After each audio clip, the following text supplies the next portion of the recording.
পশ্চিমবঙ্গের সংস্কৃতিকে রক্ষা করার জন্য এই রকম জানোয়ার, এরকম অসভ্য বর্বর কুলাঙ্গারকে বাইরে রাখা ঠিক নয়। তাকে অবিলম্বে অ্যারেস্ট করে দৃষ্টান্তমূলক শাস্তি দিতে হবে।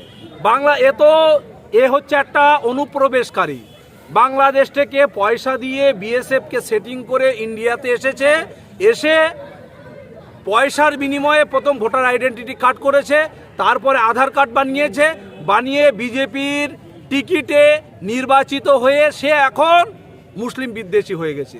তা আমি বলবো আপনাদের মাধ্যমে, সম্ভবত রাঁচিতে মনে হয় বেড খালি নেই, তবে আমরা একটা কালেকশন করে ওকে স্পেশালভাবে রাঁচির পাগলা গ্যারোদে ভর্তি করতে চাই। অসীম সরকার যে এই কোরআন শরীফ নিয়ে বিরূপ মন্তব্য করেছে, কি বলবেন? প্রথমেই বলবো যে এই জঙ্গি, এই বর্বর, এই অসভ্য, এই জানোয়ার অসীম সরকার, তার গ্রেপ্তার দাবি করছি এবং অল ইন্ডিয়া ইমাম অ্যাসোসিয়েশন সহ সারা পশ্চিমবঙ্গের বিভিন্ন ইসলামী সংগঠন এবং যারা ভারতবর্ষের ধর্ম নিরপেক্ষতায় বিশ্বাস করেন প্রত্যেকেই অসীম সরকারের এগেনস্টে এফআইআর করেছে।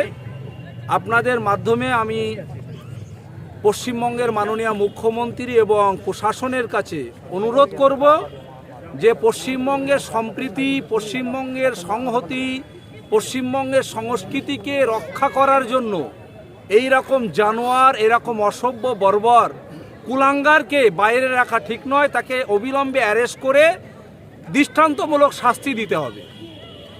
আপনি বলছেন যে পশ্চিমবঙ্গ সরকারের কাছে আপনি আবেদন করছেন, কিন্তু পশ্চিমবঙ্গ সরকারই তো আপনার পুলিশ মন্ত্রী, কিন্তু পুলিশ মন্ত্রী এগুলো দেখছে না, এত এফআইআর হয়েছে। আমি তো আপনাদের কাছে বললাম যে পশ্চিমবঙ্গ সরকার যদি ব্যবস্থা না নেয় তো দেখবেন সেই দিন কিন্তু খুব বেশি দূরে নয়। এই কুলাঙ্গারকে ভারতবর্ষের ধর্মনিরপেক্ষতায় যারা বিশ্বাস করেন তারা সবাই গণধোলাই দিয়ে একে লোকাল পুলিশের হাতে তুলে দেবে, সেই দিন কিন্তু খুব বেশি দূরে নয়। এটা আপনাদের চ্যানেলের মাধ্যমে আমরা দীপ্ত কণ্ঠে বলছি, কারণ একজন জনপ্রতিনিধি তার কাজটা কি? জাতি, ধর্ম, দল, মত নির্বিশেষে মানুষের উন্নয়ন করা। সে যেখানকার বিধায়ক হরিংঘাটা, সেখানে মতুয়াদের বসবাস, সে মতুয়াদের ভোট নেওয়ার সময় বলেছিল আপনাদেরকে সিএর মাধ্যমে নাগরিকত্ব দেব, আপনাদেরকে ঘর দেব, আপনাদেরকে যাবতীয় সুবিধা অসুবিধা দেখব। যখন সে আমাদের পশ্চিমবঙ্গে এসআইআর শুরু হয়েছে, মতুয়াদের নাম যখন বাদ যাচ্ছে, সে তখন তাদেরকে কোনো উপকার হেল্প না করতে পেরে যখন সে দিশেহারা, সেই সময়ে সে কি হয়ে গেল? ইসলাম বিদ্বেষী হয়ে গেল। মতুয়াদেরকে বোঝাতে চাইলো যে আমি মুসলমানদের সব থেকে আমি শত্রু।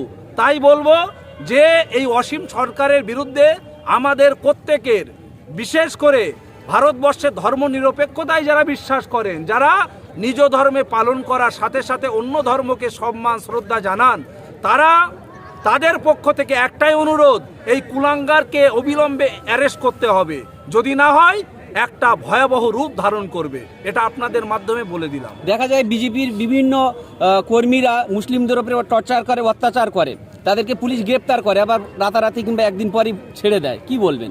আমরা এই বিষয় নিয়ে যখন আমরা প্রথম শ্রেণীর যে কর্পোরেট মিডিয়াগুলো আছে, এবিপি আনন্দ থেকে বিভিন্ন মিডিয়া, আমরা বলি যে বিজেপি মানে সাম্প্রদায়িক দল, বিজেপিরা বলে না আমরা সাম্প্রদায়িক দল না।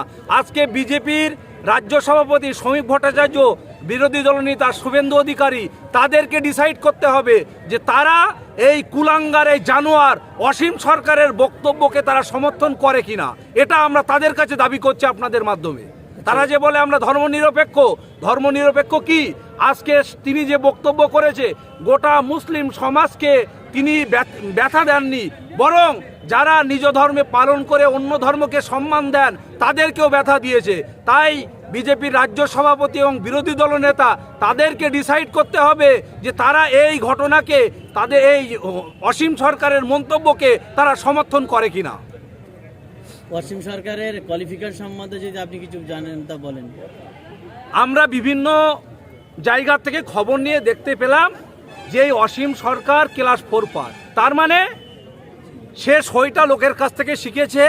তার যেটা বিধানসভা ক্ষেত্র, সেখানকার নাগরিকদের রেসিডেন্সিয়াল সার্টিফিকেট, ইনকাম সার্টিফিকেট, এবং বিভিন্ন মেডিকেল সার্টিফিকেট থেকে শুরু করে কোনো সার্টিফিকেট সে নিজে লিখতে পারে না, তাকে ভাড়া করতে হয় অন্য লোককে দিয়ে। সেই রকম একটা জানোয়ার পবিত্র আল কোরআনুল কারীম, আজকে আমরা বিভিন্ন ধর্মের বিভিন্ন মনীষীকে দেখেছি, রবীন্দ্রনাথ ঠাকুর, ঈশ্বরচন্দ্র বিদ্যাসাগর, নেতাজি সুভাষচন্দ্র বসু, গ্যালিলিও, উইলিয়ামস, বিভিন্ন মনীষীদের আমরা দেখেছি। তারা কিন্তু কোনোদিনও কোরআনুল কারীম নিয়ে বাজে মন্তব্য করেনি, কারণ তাদের মধ্যে শিক্ষা ছিল। মন্তব্য জোর বেশি না আমাদের আন্দোলনের জোর বেশি? আপনি বলছেন যে বাংলাদেশ দেশ থেকে এসেছে বেশ কয়েক বছর পূর্বে, কি বলবেন? বাংলা এ হচ্ছে একটা অনুপ্রবেশকারী। বাংলাদেশ থেকে পয়সা দিয়ে বিএসএফকে সেটিং করে ইন্ডিয়াতে এসেছে, এসে পয়সার বিনিময়ে প্রথম ভোটার আইডেন্টিটি কার্ড করেছে, তারপরে আধার কার্ড বানিয়ে বিজেপির টিকিটে নির্বাচিত হয়ে সে এখন মুসলিম বিদ্বেষী হয়ে গেছে। তা আমি বলবো আপনাদের মাধ্যমে, সম্ভবত রাঁচিতে মনে হয় বেড খালি নেই, তবে আমরা একটা কালেকশন করে ওকে স্পেশালভাবে রাঁচির পাগলা গ্যারোদে ভর্তি করতে চাই। আপনার নাম? মোহাম্মদ বাকিবিল্লাহ মোল্লা, সভাপতি অল ইন্ডিয়া ইমাম অ্যাসোসিয়েশন।